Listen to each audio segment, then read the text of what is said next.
Gue sebenarnya udah baca ya beberapa kejadian di Threads maupun di X ataupun di Twitter ya, yang menurut gue ini cukup unik ya. Karena banyak banget orang-orang yang beli mobil Cina, tapi ada aja kejadiannya.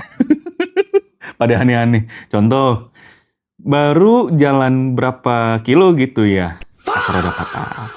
Terus misalkan nih nggak ada angin, nggak ada hujan, tiba-tiba shock breakernya patah. Karena baru dipakai berapa bulan atau cuma setahun gitu. Belum lagi kalau kita bicara kontrol-kontrol yang awalnya tuh ada di physical button ya. Sekarang itu udah masuk ke apa tuh disebutnya, ke head unit. Udah masuk ke head unit, terus lu harus pencet-pencet gitu ya. Terus juga pencetnya kayak ya pencet ke layar gitu, bukan pencet ke tombol. And you know what? Ada yang sampai orang tuh sebenarnya udah balik ya 3 kali ke dealer dan dealernya juga nggak tahu ini kok bisa ya di error gitu. Nggak tahu tuh penyebabnya.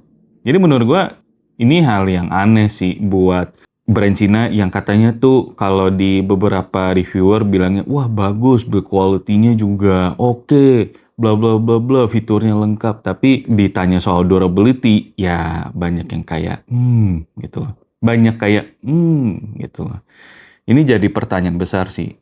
Apalagi kalau kita lihat dari beberapa yang ngomong kalau si mekaniknya nggak bisa dapet kenapa kok ini kejadian gitu loh. Kok akar masalahnya apa?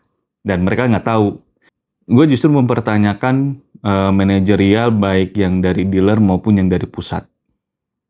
Sebenarnya udah di training sampai mana sih orang-orang teknis ini? Apakah mereka memang cuma ya sebatas oh ya udah power window ya naik turun udah selesai, atau misalkan nih mau perbaikin si power window-nya ya ganti soketnya yang mana kita juga nggak tahu. Jadi menurut gue mau nggak mau sih ya ini harus dijadikan sebagai bahan evaluasi besar, karena jujur beli mobil itu kalau sekarang ya nggak ada yang puluhan juta. Kebanyakan puluhan juta itu yang mobil bekas, bukan mobil baru. Sedangkan mobil baru aja paling kecil itu harganya 170-an. Itu pun juga 174, 175, ya 170 something lah. Jadi menurut gua kalau beli mobil tapi masih dapat gacha kayak begini, ya itu sama aja sih kayak lu main Genshin Impact tapi poolnya dikurangin. Itu aja.